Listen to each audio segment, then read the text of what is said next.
मैं संजीव गिरी संस्थापक श्री सारथी सेवा संस्था।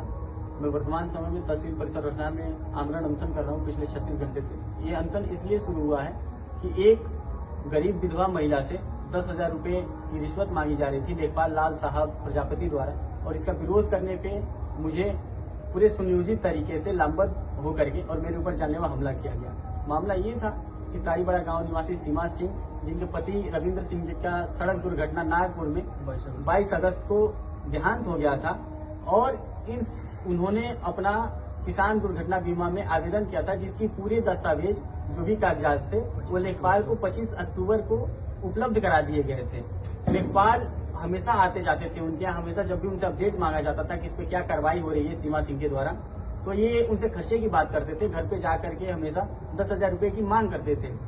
इसका प्रावधान होता है कि जो दुर्घटना बीमा होता है वो 180 दिन के अंदर में मिल जाना चाहिए। 20-22 फरवरी को लगभग में 180 दिन होने वाले थे और अभी तक कोई कार्रवाई नहीं हुई थी। जब ये मामला हमारे पास आया तो हमने एसडीएम साहब से भी इसकी शिकायत की, और उसके बाद हम सोमवार को फोन किए लेखपाल को, और लेखपाल को फोन करके जब हम पूछे कि क्या हुआ इस मामले में, आप कहाँ नहीं उनका काम कर रहे हैं, तो मुझे बोले तुम कौन होते हो ये चीज पूछने वाले। हमने बताया कि मैं सीमा सिंह का सहयोगी हूँ, उन्होंने मेरे से बोला था इसलिए मैं आपसे पूछ रहा हूँ। बोले ठीक है, कल मैं आपको बताऊंगा जैसा होगा। फिर ये मुझे कल फोन करते हैं और फोन करके मुझे तहसील परिसर में बुलाया जाता है, और ये बोल के ये बुलाते हैं, जिसकी कॉल डिटेल भी मेरे पास उपलब्ध है, कि तुम जो है कि जो भी कागजात है, खतौनी, परिवार रजिस्ट्री का नकल और भी चीजें, इसके साथ खर्चा वर्चे के साथ तुम तहसील में आओ। जब मैं आया तो आने के बाद से मैं इनके चेंबर के बाहर से ही बोला कि ठीक है, आप खर्चे बर्चे की बात कर रहे थे, आपको रिश्वत तो मैं दूंगा लेकिन मैं ऑन कैमरे दूंगा। ये सुनते ही ये लोग आग बबूले हो गए, और पहले से लामबंद तरीके से जो है कि ये लोगों की प्लानिंग थी मुझे बुला करके और मेरे साथ ऐसा व्यवहार करने का, मेरे ऊपर जानलेवा हमला करने का। इन सब की पूरी मंशा थी मेरी हत्या कराने की। जैसे मैंने ये बोला कि ऑन कैमरा में ये दूंगा, ये आग बबूला होकर के और मेरे ऊपर पूरी भीड़ जो है कि आक्रामक तरीके से आक्रमण कर दी, जिसमें से लाल साहब प्रजापति थे, चंद्रशेखर यादव थे, प्रेम शंकर यादव थे, मनीष राम थे, सतरंजन शर्मा थे, सत्येंद्र यादव थे। ये सब लोग मेरे ऊपर हमला किए, प्रवीण यादव थे।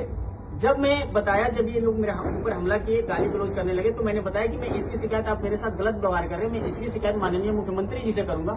इन्होंने जो चंद्रशेखर यादव थे वो बताया कि ऐसे नेता मैं बहुत देखा हूँ, योगी की मांग, मुझे बोलने में भी शर्म आता है। जिस तरह से इन्होंने एक प्रदेश की मुखिया और मठ के मठाधीश के लिए जिस शब्द का इन्होंने प्रयोग किया, वो बोलने में मुझे शर्म आ रही है, मैं बोल नहीं सकता। उन्होंने बताया कि योगी की मांगे ऐसा कह के, और मैं आगे बोल नहीं पा रहा हूँ, बहुत शर्म आ रही है मुझे बोलते हुए, और मेरे ऊपर एकदम आक्रामक होकर के और हमला कर दिए। मैं 36 घंटे से यहाँ बैठा हूँ अपनी मांग को लेकर के। मेरी मांग है कि जो लोग दोषी हैं, जो इसमें लेखपाल थे जिन्होंने मेरे ऊपर हमला किया, उन पे एफआईआर दर्ज हो, उनकी गिरफ्तारी हो और सबको बर्खास्त किया जाए। और जो महिला जिसके लिए ये सारी चीजें हो रही हैं, जिसने आवेदन किया था, तो किसान दुर्घटना बीमा की जो भी धनराशि होती है उसे अविलंब प्रदान कराई जाए। इसके लिए मैं आमरण अनशन कर रहा हूँ, और अभी तक इसमें किसी अधिकारी का कोई सहयोग नहीं प्राप्त हो रहा है। सभी का लगभग में ऐसा लग रहा है कि जैसे संरक्षण प्राप्त है, और ये लोग जो है कि उल्टा मेरे ऊपर ही सब मुकदमा कराने की सोच रहे हैं। SC/ST मुकदमे मुझे फंसाने की साजिश की जा रही है, मनगढ़ंत कहानी बना करके, और मेरे ऊपर गंभीर धारा मुकदमा दर्ज कराने की प्लानिंग की जा रही है, जिसमें सारे अधिकारियों की मिलीभगत है, सभी लोगों की मिलीभगत है। अब तक जब यहाँ के तहसीलदार महोदय है, उनकी भी हम लोग पास वीडियो क्लिप है, वो बोले कि छोटी घटना है, मेरे ऊपर 10 लोगों ने हमला किया, ये छोटी घटना है।